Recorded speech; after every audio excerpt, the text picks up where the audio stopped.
Good evening, everyone. Thank you for joining our YouTube channel. Welcome to the Education USA Ukraine. I hope you'll stay warm and healthy.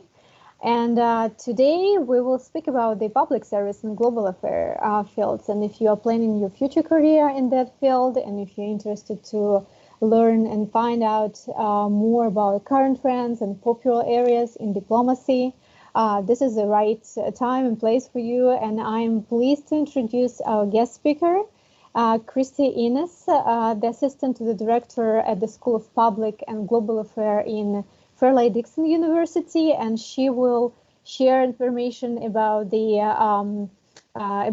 field, about the university, and about the programs they have for the public and global affairs, and about the current trends, and about the tuition they have available for international students. So I just don't want to take Christie's time, and Christie, you're welcome to start. Just the only thing I want to remind everybody, please feel free to leave your questions if you have in the chat box, and we will have Q&A time at the end of the presentation. Christie, you're welcome, and the floor is yours. Thank you, Katerina. Hello, everybody. Again, my name is Christie Innes. I'm with the School of Public and Global Affairs at Fairleigh Dickinson University. I'm also the liaison to the United Nations, which I'll talk a little bit about. We have a strong relationship with the United Nations at Fairleigh Dickinson University. So I just want to thank you all for joining me here today. I understand you have a snow day there. We've been having a good bit of snow here as well, which I love. And I also want to give a special thanks really to Education USA for inviting me to present today. I've worked with Education USA around the world. I've done a lot of travel for recruitment. I've probably been to 30 countries, and in most of those countries I've met with Education USA representatives. They are fantastic, sensible. They really understand what you need. They know everything about the United States education to be able to help you with that. So again, thanks so much for the opportunity to be here today. As Katerina said, please feel free to leave some questions you have in the chat box, and at the end I'll take some time to answer your questions. So today we're here to talk about new directions in public service and global affairs. But first, I would like to just give you a few facts about our university so you know who we are. Fairleigh Dickinson University was established in 1942. We've been around a long time.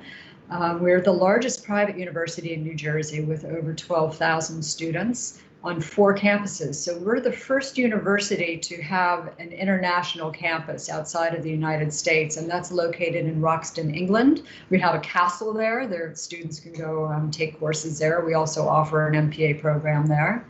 We have a program in Vancouver, Canada as well, a campus there. And we have 2 campuses in New Jersey in the United States. We're fully accredited, which is something that's important for you to ask when you're looking at universities about their accreditation, which really monitors and guarantees the quality of our programs. But something that's important to know about our universities, we're a very career-oriented university. Most of our students, especially in graduate programs, are already working. And so they're working during the day and taking classes part-time, 1 or 2 classes in the evening and on the weekends. So the coursework they're doing is really geared towards helping them advance their careers. And everything is very internationally focused because our origins, not just having an international campus, but we are one of the first universities in the United States and in the world to be recognized as an NGO by the United Nations. That's a non-governmental organization. So we have a very long history with the United Nations. We have special consultative status with the UN ECOSOC division, and we're a founding member of the UN Academic Impact Program. So what this means for you as a student is there are great opportunities. So every month in normal times outside of COVID, we do free visits to the United Nations that you can participate in, and that's for all students at Fairleigh Dickinson in any program, undergraduate or graduate. And we also have lectures on campus by ambassadors. So they come to the campus and we have small gatherings. They're casual, sometimes a panel discussion, and then you can have some hors d'oeuvres with the ambassadors afterwards and chat and learn what you want to know from them about international diplomacy and international relations. Okay, so let's get started with the program, because that's what you're here for today. So what I want to talk about with the new directions of public service and global affairs is really the world events that are driving the increased interest in these areas. I mean, the world is changing very quickly. We've had a tumultuous year. There are trends now of students looking for different areas of study in diplomacy and security, crisis management, and public service. I also want to talk a little bit about what you should look for in the different formats of programs that you can participate in. Each university is a little bit different. And then some scholarships on, how do you afford tuition? That's a big concern for everybody who's about to study abroad. So what you're wondering, I guess, is what should you study to prepare yourself for a career? IIE is an organization that does research on international education through their Open Doors report. And they had published something this year that said 75% of international students who are studying in the United States are pursuing fields in the STEM fields, and that's science, technology, engineering, and mathematics. This has been a trend that's been going on for a very long time. It's very important. It's been driving the world economies and growth and development around the world. But when you look at 75% of students that are studying in that area, there's eventually going to be a lot of students who are qualified and a lot of competition for the positions. That opens the opportunity for other fields that students may not have been paying as much attention to. I mean, certainly public and global affairs has been an active field for a very long time, but with everything that's happening in the world today, it's going to be increasing the opportunities and the need for students to get trained in the areas of diplomacy, international relations, public policy, public service, working for NGOs and nonprofit organizations. If you want to work in healthcare management, emergency management, security, immigration, I mean, anything that falls into the public and global affairs realm. So this year, the impacts of the world events, I don't think I need to drill down too much on what has been going on. It's been a very difficult year for all of us. And so many of you have had terrible losses, terrible personal losses and financial losses. So I really commend all of you for being here today, for being optimistic and forging ahead with your education and building your future careers. But just at a glance, the major things that have been going on, of course, is the COVID-19 and the lockdowns that have come with that. I encourage you to go online and look at the Council on Foreign Response. I'll give you a link for that later on. They've done some in-depth study of COVID-19 and the impact of that, and then made a very long list of recommendations on what we need to do to get through this and to prepare for any future epidemics or pandemics. And one of the pieces of data that they published was about preparedness. So the COVID-19 pandemic, just in the USA, and that's a small piece worldwide, has cost $16 trillion. And the preparedness spending that the United States has done leading into that before it happened was only $100 billion. So we have a very long way to go to develop the policies, the delivery of services, knowing how to respond in emergency to anything that might come up in the future. Another thing that's been happening is climate change. The CFR also published the data that in the past 3 years, looking at natural disasters from hurricanes, from fire that cost at least $1 billion. The number of natural disasters of that size has almost quintupled. It's 5 times in the last 3 years. So again, you need the policies and the systems in place to be able to respond to that. Again, that will open up job opportunities and the need for trained professionals. The United States politics, of course, I won't delve into that, but that has certainly caused great social and political polarization. It's changed the way the world views U.S. politics. We have a professor in our global affairs program, who is the former ambassador of Iraq, and he's published a book recently on the new United States politics and how that is impacting politics globally. He's teaching a course this term on that new world politics, so that will be very interesting. But again, there's a lot of political and policy positions that are going to be needed, to address these issues and the polarization that's happening in the world. Black Lives Matter is something that started in the United States and has spread worldwide. That brings with it awakened inequality and social issues. There will be many programs, I believe, that will be recommended and developed to address these issues that have been brought to light. Again, another area to pursue. Technology still is a big area. I mean, the way we have relied on technology through the pandemic, it's created a sort of isolation for us all and how we communicate with each other. But it's changing how we live and how we do things. And with that, technology and systems are going to need to be redeveloped. Immigration, again, is another major issue, and the policies and safety and security that comes with that will open up other opportunities. So if you just think about what's happening in the world events and what we have to do to address that, those are going to be new opportunities for you.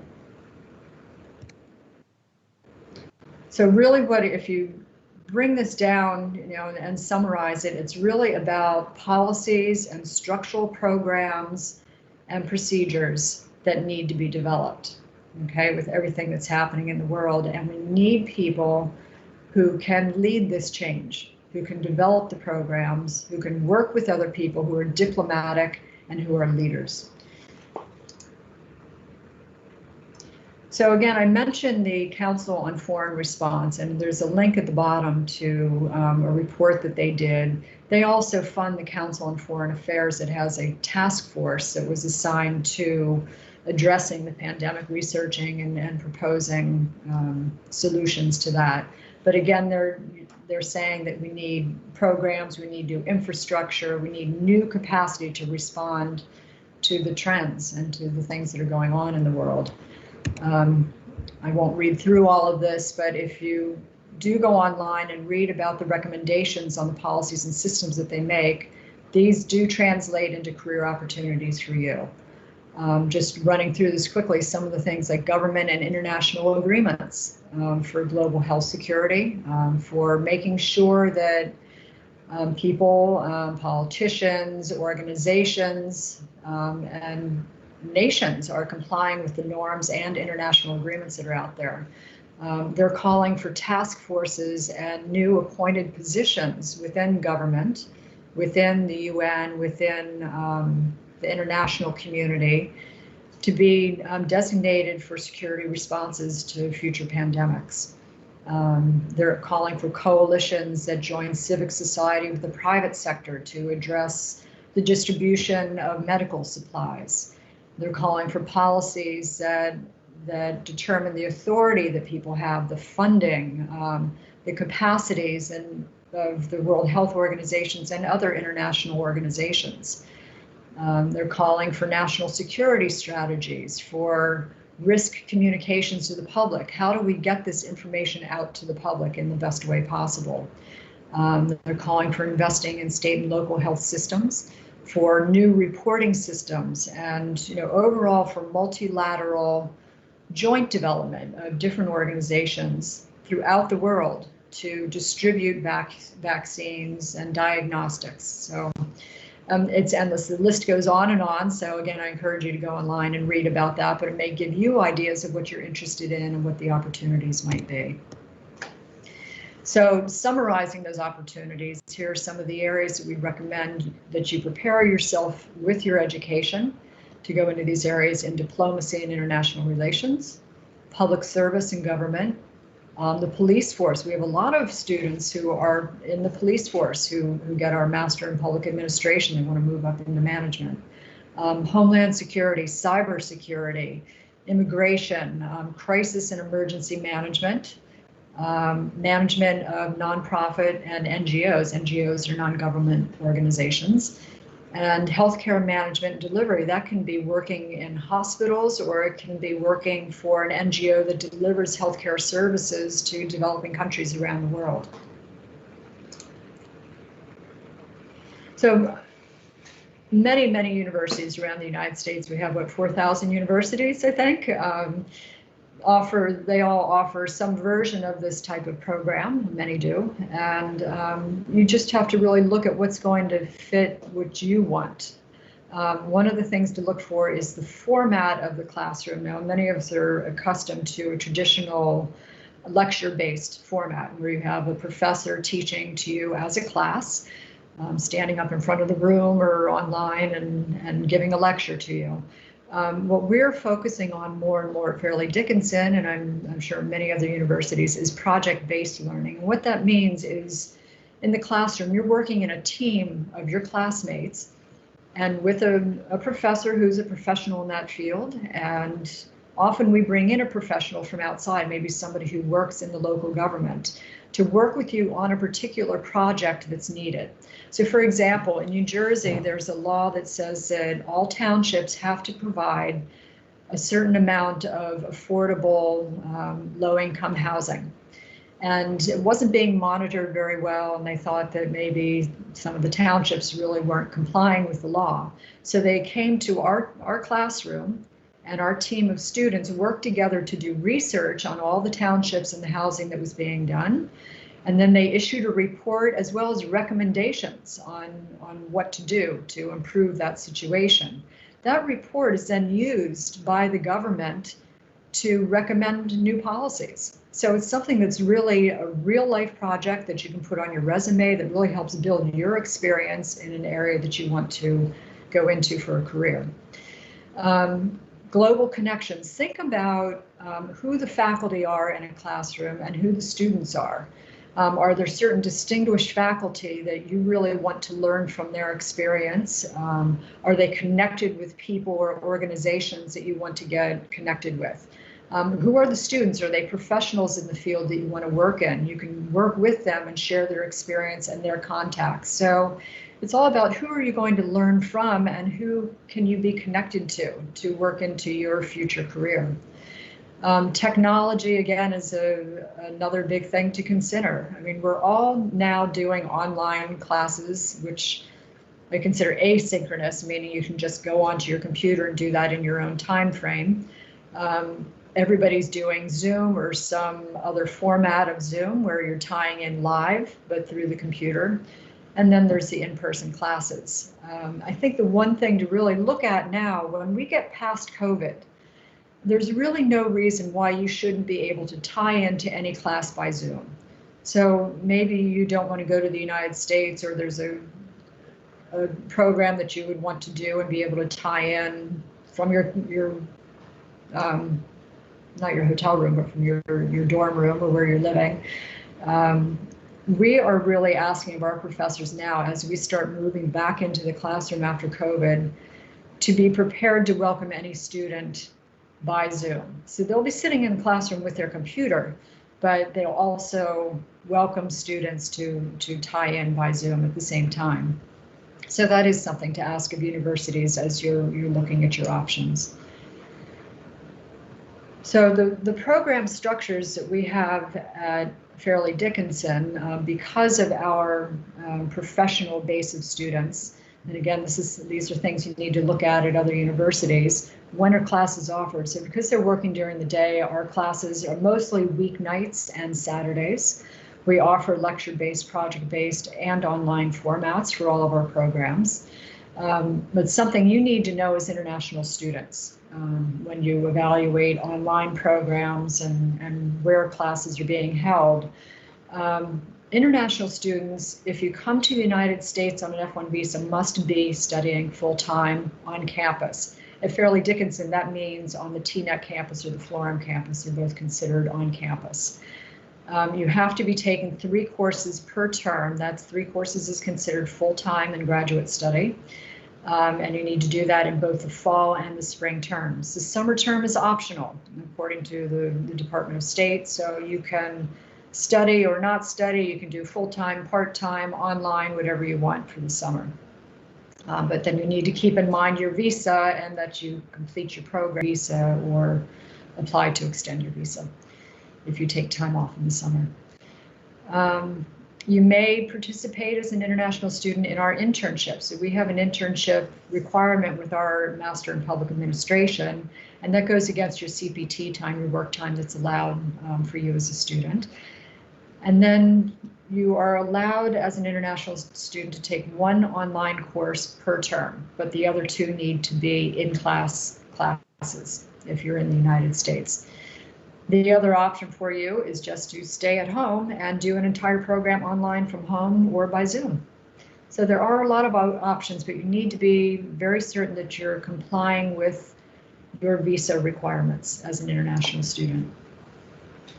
So I want to talk about 3 of our programs that I think address the opportunities that we've just talked about that are coming up for new careers. The Master of Public Administration, the Master in Cyber and Homeland Security, and the Master of Arts in Global Affairs. And again, there are similar programs like this offered in universities around the United States. At Fairleigh Dickinson University, the Master of Public Administration is something that is really geared towards jobs in government and public services and healthcare, non-for-profit management, and education. It's really like getting your MBA, your business administration degree, but for the public and nonprofit sectors. And it allows you to move up into administration and management. At the same time, you can specialize within the MPA. That means you can take from 4 to 6 of your elective courses in a specialized area. In our program, we offer specializations in public policy, public management, healthcare management, global affairs, and global transportation management. And global transportation management is offered at our airports. So that's probably not something that international students are going to get involved in, but you might be able to take a course or 2 there. An outline of our MPA program. So our program is 39 credits plus the 3-credit internship. So that's 13 courses plus the internship. It consists of 6 core courses. These are your required courses. They're your management courses, okay? And then you have 6 electives. And within the electives, you can take 4 of those electives to get a specialization. And those are the 5 specializations that I just mentioned. You have a capstone project. That's a final report. And very often you can tie that in with something with your work or your profession. It's sort of as opposed to an academic thesis, okay? A little more practically oriented. And then an internship is required. If you have public or nonprofit experience, you can send me your resume or CV, and I can see if we can get that waived based on your experience. So that would bring your program down to 39 credits. So I'm just going to show you a couple of testimonials of 3 of our students in the MPA. They're specializing in different areas of the MPA. So Sir Laxmi, she specialized in the MPA in healthcare management, and she had an internship, which was required as part of her program, that we helped her arrange at the Cancer Research Institute headquarters in New York. And that's a nonprofit organization. She worked in the planned giving department. That means she was doing research on finding donors to raise funds. It's fundraising for cancer research. And she'll be able to use that experience towards a career in healthcare management. Cassandra is specializing in public policy in the Master in Public Administration. Now, she works in political fundraising for the city, state, and federal elected officials. And that, again, is something that's going to help build her experience in public policy so that she can move forward and advance in that career with the government. Elena is specializing in global affairs in the MPA specialization. And her internship, we helped her arrange an internship at the United Nations. She's working with the International Alliance for Women. This has been a really exciting time for her, and they actually extended her internship for her. So she's had a great experience. She wants very much to find a permanent position at the UN when she graduates. So those are just some examples of different careers people can get into with an MPA. The next program I want to talk about is the Master of Science in Cyber and Homeland Security. The Master of Science in Homeland Security has areas of specialization in terrorism and security studies, emergency management, and homeland security leadership. So these, again, are areas that are coming up since COVID and all the various things that have been happening in the world in the last year. Security and being prepared for these emergencies and delivering the services, having the policies set up to deliver the services are more and more important. This is a program that's offered both in person as well as fully online, so you can do that from home. If you did not want to do a full master's degree in cyber and homeland security, you can enroll in the Master in Public Administration and just take some of your electives from the Cyber and Homeland Security program. So they're really fascinating courses, global preparedness for catastrophic emergencies and the like. So there's a lot of flexibility because our school hosts these three programs. Sometimes you can take courses from the other programs as electives. So the third program is the Master of Arts in Global Affairs. And this is a very special program. We call it a program by diplomats for diplomats. And that's because it is offered in New York City. It's taught by former ambassadors to the United Nations and consul generals and other experts in international relations. For example, we have the ambassador of Iraq, we have the ambassador of Moldova, we have the consul general of Colombia teaching in the program.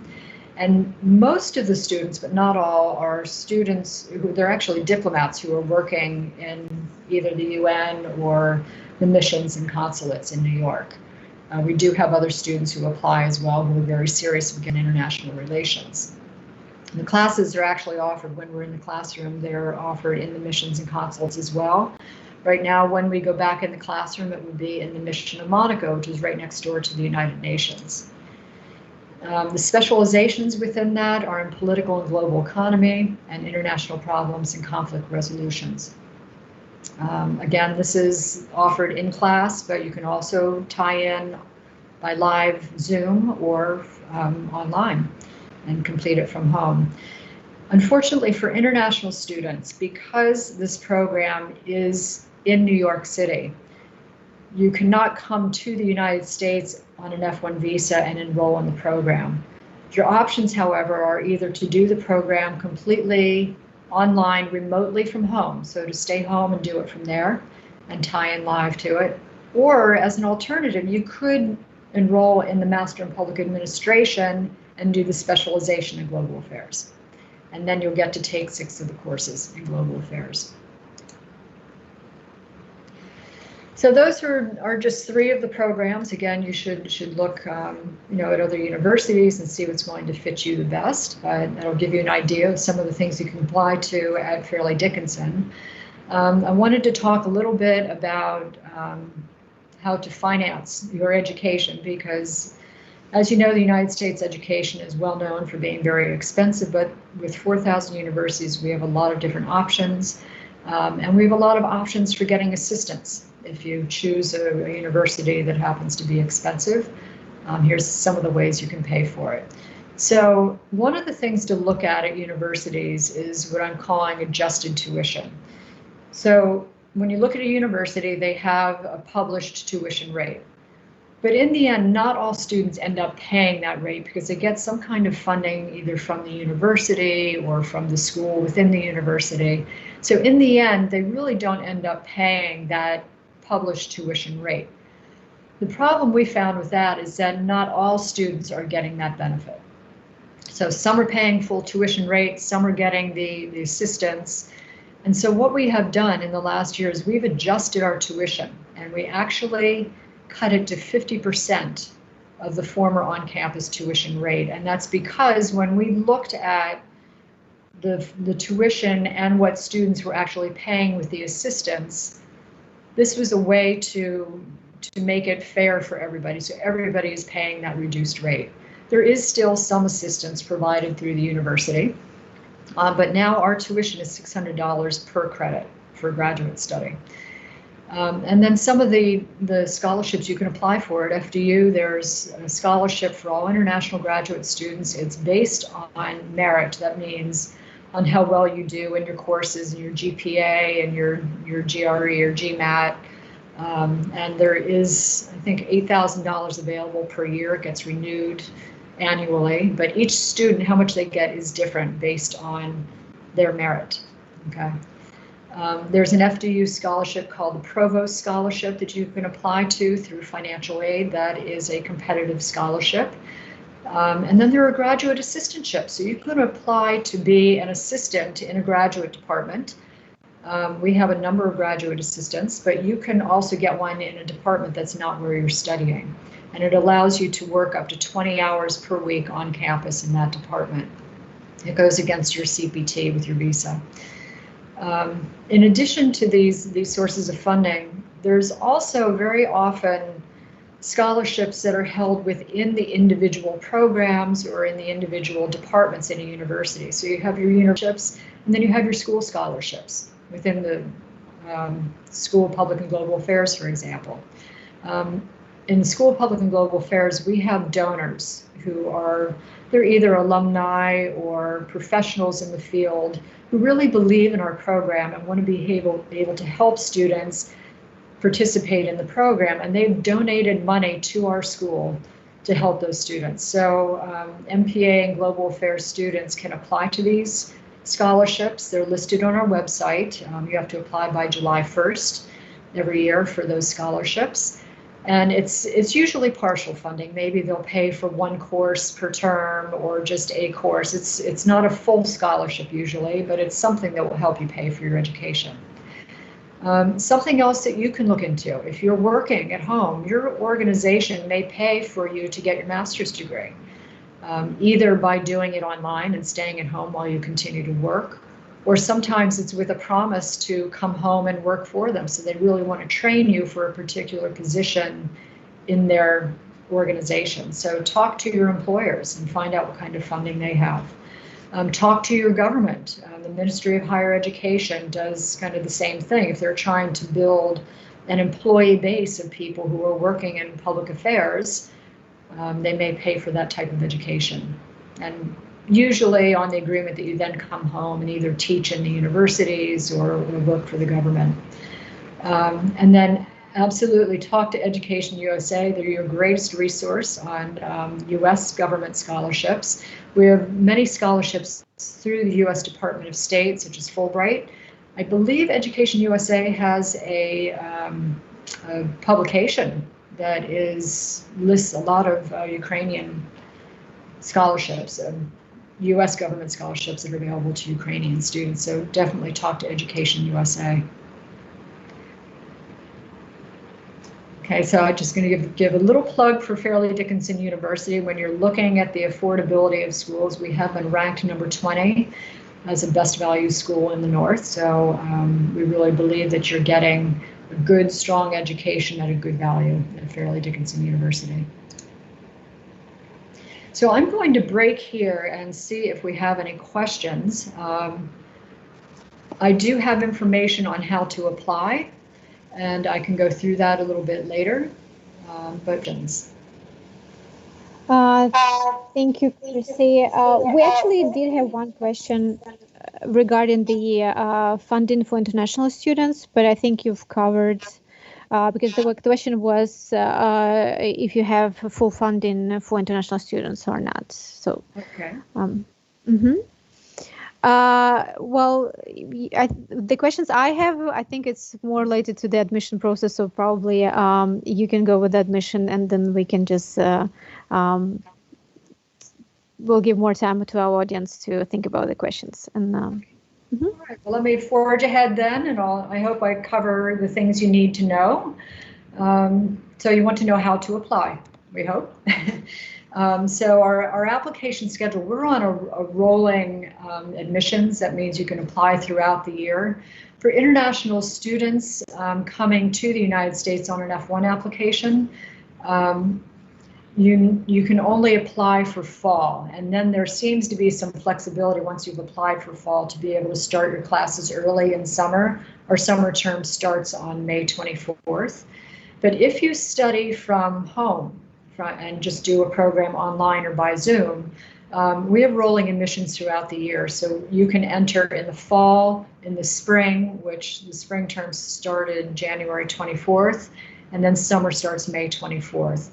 So you're going to need to allow us 3 to 4 weeks to process your application, and then the additional time needed for your visa. And I'd really recommend maybe you check with Education USA and the embassy to find out how long it's taking to process visas. I know they are processing visas now, but you need to see just how long that's going to take. So add that time to the 3 to 4 weeks for us to process at the university for you to get your application in, and to get here, you need your travel time as well, right? So for your application requirements, you have to submit an international student application. Even if you're not going to come to the United States physically, if you're going to study from home, you still need to do the international student application. There's a $50 application fee, but if you are going to study from home and you're not going to travel to the United States, what you need to do is to write to us as well and say that you submitted your application. You will not be traveling to the United States. With that, we may be able to waive the application fee for you, okay? Our programs also require a minimum GPA, that's a grade point average, of 2.7. If you have a GPA that's below 2.7, we will still consider you, but you need to send us a couple letters of recommendation, 2 letters of recommendation from, it can be a professor or somebody you've worked for, and then you need to write a personal statement, okay? You also need to get all of your university transcripts sent directly from your universities to us through a WES evaluation or some other official transcript evaluation company. When you go to do the online application, they will tell you your options, WES and some others that you could use to do that. But the transcripts do need to be translated and evaluated for us. For the graduate programs, we require a TOEFL of 79 or an IELTS score of 6.0. The great news is we do not require any test scores for GRE or GMAT or a letter of recommendation unless you have the low GPA, right? We do not require test scores at all, so you can just go ahead and apply. Do you want to contact international admissions? Their email is here. It's global@fdu.edu, global@fdu.edu. But you can go online and find the graduate admissions application. Okay. When you've applied, what I'd appreciate is if you could email me, and this is my email address, innes@fdu.edu, remind me that we met on this webinar. And I'm not in admissions, but I like to work along with admissions to make sure they're getting your materials, that they're paying attention to it, and just I want to keep things moving forward for you. I'm here to answer any questions you have about the program itself, about any of the program requirements, and then I'll introduce you to your advisor who will help you register in your classes once you're in, and really everything you need through to graduation. So for the application process, contact international admissions, that's global@fdu.edu, and for any academic questions, that would be me. Okay, so part of the process, no, go ahead. Okay, no, just this is sort of looking after the application process, but you know, once you've applied, what happens is once all of your materials are together and everything is there, then they will evaluate your application. They really can't do an evaluation until all of the pieces are there. Once they are, they'll send you a decision. So assume they send you a decision that you're admitted to the program.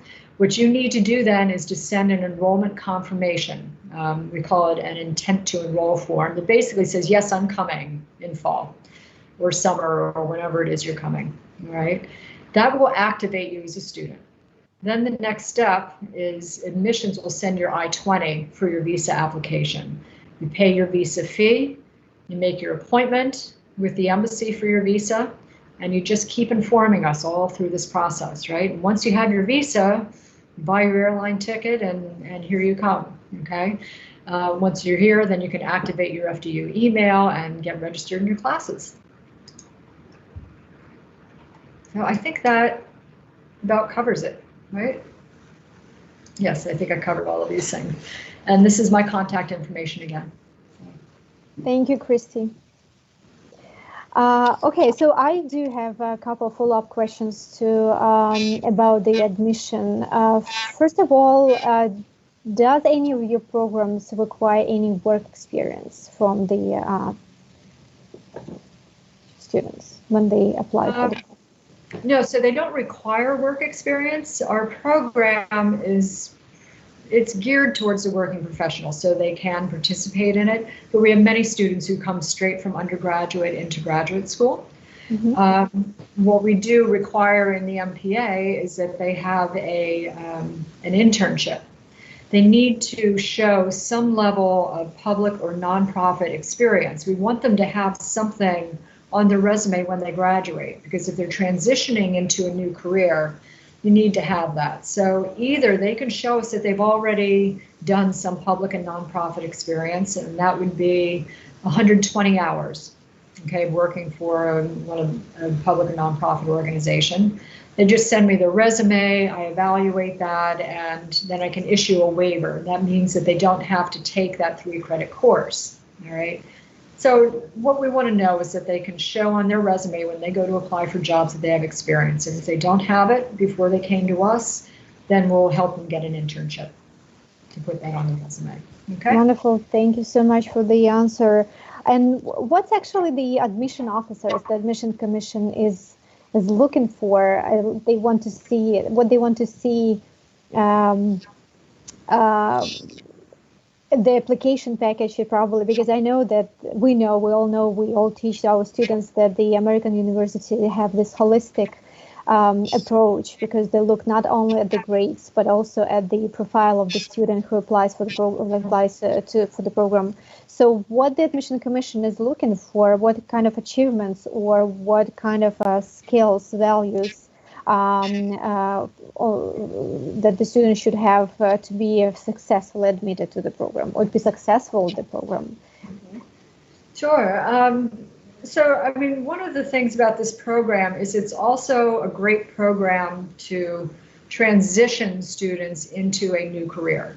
So remember, it's not just students coming out of undergraduate, there are people who are working. So they may want to take their corporate experience, right, and then move into giving back to the community, right? So it can be transitional, which means they don't have that experience that's directly in public and nonprofit yet. So really what we're looking for is a dedication to that, a dedication to want to give back to the public, working in public and nonprofit sectors, okay? It's really more about your aspirations and what you want to do, and showing that, you know, where your interest areas are, what you think you might be doing with that, you know, what type of job do you envision yourself in, and, you know, how does that work for you? You know, why are you as a person and your experience devoted to that? Okay, I mean, you need to have the GPA that's required, but we don't necessarily expect you to have that experience yet. Okay, of course, if you have that experience, it's great, you know, and it's something that other students can also learn from if you bring that experience to the classroom. You know, often we ask, what do you contribute to the classroom? You know, what can you as a person bring to the classroom that's going to help other students as well? Mm-hmm. Okay. Great, thank you. Thank you for the information. There is a question, and I'm trying to, if I read it correctly, where is the internship? Well, I believe this is where the your students have doing the internships or having the internships. Usually, I remember you mentioned United Nations already, so probably there is something. There are more organizations you can name. Yes, so they may end up working American Red Cross, or, you know, it's really, we help you find it based on what you're looking for, okay? We don't necessarily have a list of internships lined up that you apply for, but students can go out and find their own and bring them to us, and then we look at what the agreement is for that internship and we approve it so that you can do it for the 3 credits. But we also will say perhaps a student wants to work in healthcare management, but they want to work with an NGO that does services. So we may reach out to the American Red Cross, okay, and find an internship to work with the Red Cross. It can be working in the local government. It can be working in a local food drive. There's many, many different levels of government and public services that we can find. It can be an NGO, it can be a nonprofit organization, anything that falls under the umbrella of public and nonprofit. Mm-hmm. Okay, people have worked at airports. The airports are fascinating places when you think of how many services there are to coordinate there. I mean, from supplying the fuel for the planes to the concessions and the food. It's not just the planes, landing and taking off and processing people for ticketing, but that all falls under the public transportation and the public realm. Okay. Mm-hmm. Well, and also you mentioned that your Masters of Art in Global Affairs program is available online only for the international students, correct? So is it something that COVID relates issue, or it's like always like this? No, it's normally in class. So that program is usually held in the classroom in New York City, mm-hmm. because it's for diplomats who are working at the UN, basically. So they need to be near there. We're working with consulates. We've held it in the consulate of Ecuador right now. We do it in the mission of Monaco. It moves around, but it's all related to the United Nations and diplomacy. Because those locations are off campus, students who are on international F1 visas cannot take the classes there. Mm-hmm. It's very frustrating for us. We would love to have students come. We're not very far from New York City on our campuses, but that's a Homeland Security rule. Okay, mm-hmm. So you need to be in a program that's an on-campus program. So the way around that is to do the MPA, Master in Public mm-hmm. Administration, and specialize in global affairs. So 6 of their courses can be global affairs courses. I see. Okay. So it's a security issue, a security related issue. Yeah, it's a security issue. But if they're not coming to the United States and they're not on a visa, they can tie in. So we have diplomats tying into that program.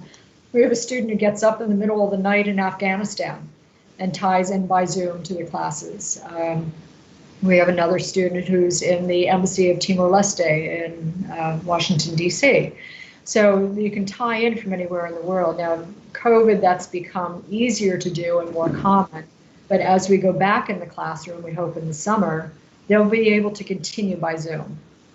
Okay, so we are requiring our professors to be able to welcome students by Zoom, even if they're sitting in the classroom teaching now. Okay, so that really opens it up for students who are not able to travel here. It makes it more financially feasible for students as well, right? Right. Travel costs. Absolutely. Thank you so much for the clarification. I see no more questions from our audience, and I just want to thank Christie for the time and for the presentation and the information. I'm sure we will have probably more questions later on, and you can always contact Education USA in Ukraine, or you can contact Christie directly to her email. Okay, thank you for the webinar. This is a comment from our audience. It brought me to a full new perspective on MPA. I will definitely consider it as an option for a master's degree. Wonderful. Thank you for watching us, and thank you for attending the session. It's always we're so thrilled to hear from the students that the information that our speakers provided was very helpful and probably inspired somebody for something great. Again, thank you, Christie. Have a good day, and thank you everybody for being with us, for joining us for the session. Have a nice rest of the evening, and see you next time. See you next Thursday. Thank you, everyone. Stay warm, stay healthy and safe, and I hope to hear from you. Bye. Goodbye.